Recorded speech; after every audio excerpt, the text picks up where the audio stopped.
They're athletes at the end of the day, and looking after them really well is absolutely critical to their well-being and ultimately their performance on the track. What we do with each horse is we put a monitor on that feeds back data and records it, and then we go and look at the computer afterwards.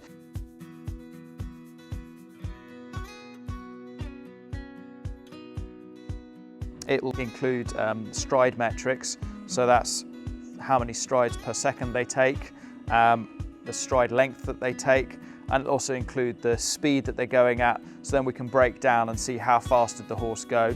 And if they're working up near optimum speeds, the stride data becomes really useful, and then we look at the recoveries and we take all of that information and we combine that with what we've seen and what we've watched.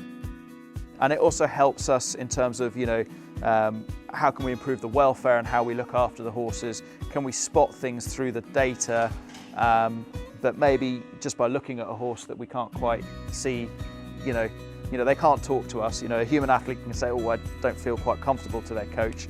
These guys can't talk to us, so we have to look and watch and listen, but the data can sometimes show us a little thing that may be coming up that we need to adjust something and deal with.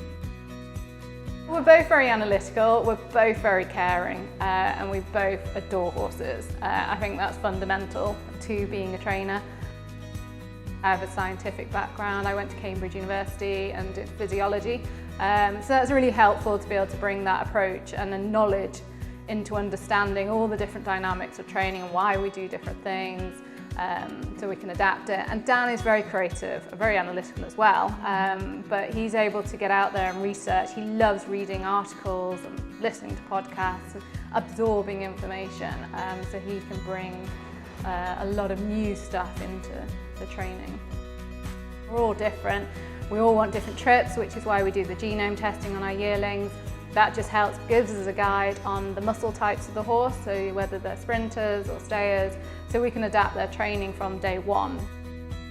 So every week we trot all the horses up with our veterinary team, and they don't charge for that. That's just for us to be able to see every horse without any ride or any tack on, and analyse thoroughly how they're moving.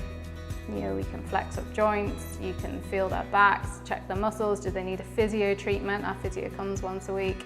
How they looking weight-wise.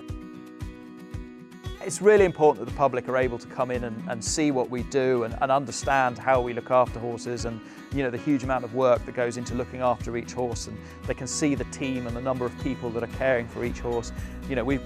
We'll have around 40 horses in the yard and we employ 15 people, so each horse is getting really cared for every day. And then we're going to host a couple of talks to go into a bit more depth and detail about the data and the science of things and how we use that to inform our training methods. And we're really looking forward to people having the opportunity to come in and see our yard, and it's great that they can go into so many different yards and see so many different approaches, but hopefully the public and everyone can understand just how much all these horses are cared for and how much is given over to looking after them and making sure that they have a really good life when they're in training and then hopefully beyond.